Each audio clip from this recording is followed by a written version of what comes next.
На државите што воведуваат прогресивни даночни стапки им се заканува затајување на данок, раст на сивата економија, исалување на високостручните кадри, намалување на платите и застој на инвестициите. Откако владата најави дека од следната година ќе се воведе уште една повисока стапка на персоналниот данок од 18% за делот од примањата кои надминуваат 90.000 денари, експертите сметаат дека ќе помине подолг период додека да се согледаат сите негативни ефекти. Велат засегнатите имаат повеќе можности да го изложат системот, да затајуваат данок и дополнително да ја прошират сивата економија.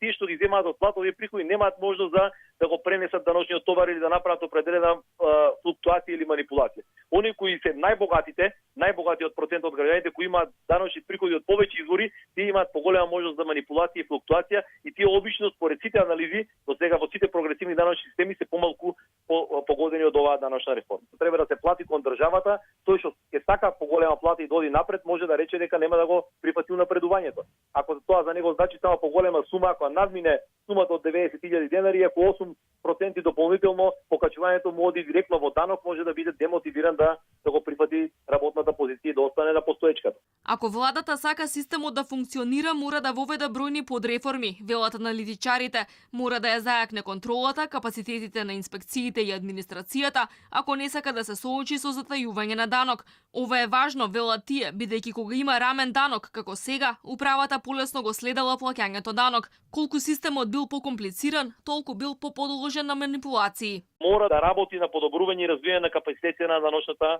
администрација. Треба да ги намали, односно сите легални дупки кои постојат во даночната легислатива да ги елиминира.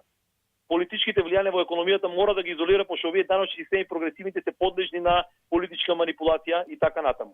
Треба да се посебно внимателно најавија реформа во социјалната сфера. Реформите во социјалната сфера овозможуваат поголема флуктуација и можност за како да кажеме скривање, избегнување, наоѓање споредни канали во кога имаме прогресивно оданочување.